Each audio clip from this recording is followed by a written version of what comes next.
Bonjour et bienvenue dans cette capsule de présentation de l'ortie.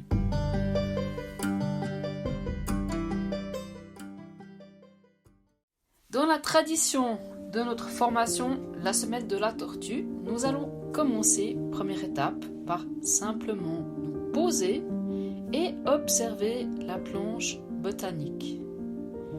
Donc sur cette planche botanique, quels sont les différents éléments que vous pouvez d'ores et déjà observer? Je vous laisse un instant pour y penser vraiment en vrac. Voyez tout ce qui vous vient. Je vous ferai ensuite la liste de ce qui me vient moi-même à l'esprit lorsque j'observe cette planche.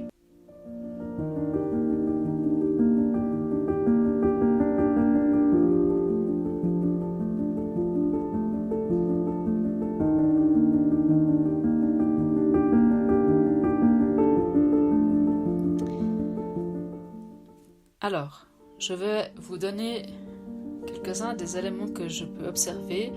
Sur la planche que vous avez sous les yeux, nous avons un certain nombre de numéros qui font partie déjà de la planche elle-même. Je vais m'appuyer là-dessus pour l'exploration. Mais avant de plonger sur les numéros, je vais déjà aller jeter un œil maintenant, juste simplement sur la plante entière. Qu'est-ce que j'y observe? Alors, première chose, on voit déjà la tige centrale autour de laquelle vont s'organiser les feuilles d'un côté et les graines de l'autre. Ici, nous sommes sur une ortie mâle ou femelle à votre avis. Donc, sachant que nous sommes en train d'observer l'ortie que nous appelons l'ortie dioïque, c'est-à-dire littéralement l'ortie qui a deux maisons, est, du point de vue botanique, une plante dont les pieds mâles et femelles sont séparés, mais doivent pouvoir se trouver à proximité l'un de l'autre pour la reproduction de la plante, même si elle va pouvoir aussi se reproduire par les racines. Donc ici, nous sommes en fait sur une ortie femelle avec ses grappes de graines qui sont plutôt descendantes, par opposition aux fleurs mâles de l'ortie qui, elles, seront dressées. Donc sur notre ortie femelle que nous pouvons observer ici, qu'est-ce que nous voyons aussi en termes de feuilles? Si vous regardez comment sont organisées les feuilles, est-ce qu'elles sont l'une en face de l'autre, c'est-à-dire opposées, ou est-ce qu'elles sont alternes, c'est-à-dire décalées, l'une d'un côté, l'autre de l'autre côté un peu plus haut, etc. Ici, nous sommes bien sûr sur des feuilles opposées. Vous pouvez aussi observer avec déjà pas mal de détails la nervure des feuilles. Elles sont presque gaufrées. C'est vraiment quelque chose que nous allons pouvoir observer ensuite sur le dessin botanique contemplatif de la feuille. Donc déjà, vous voyez juste en un coup d'œil pas mal d'informations. À la fois observer le fait que nous sommes en face d'une ortie femelle et que ces feuilles sont opposées. Elles ont également un bord denté, même très clairement denté. Elles sont pointues.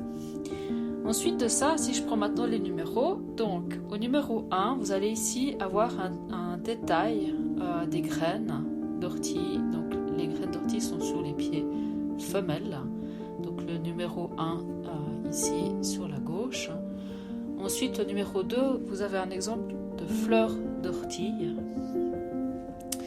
En numéro 3, vous avez également un détail des graines. Ici aussi sur la droite. Ensuite, en numéro 4, 5, 6, on va aller vraiment dans encore plus de détails au niveau de ces graines d'ortie.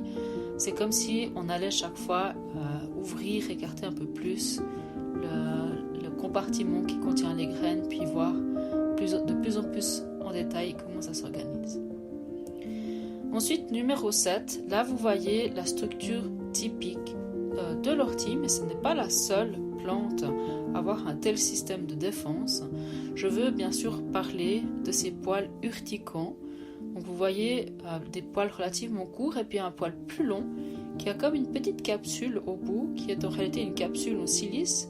Cette capsule contient un cocktail détonnant urticant qui est notamment composé d'acide formique et d'histamine, mais pas seulement. Et puis, c'est donc justement ce poil urticant que vous voyez là sur la gauche de cet élément numéro 7 qui va provoquer les sensations de brûlure et de démangeaison. Et il s'agit donc, comme je le disais, d'un système de défense, l'objectif étant pour l'ortie de se protéger de la voracité des herbivores.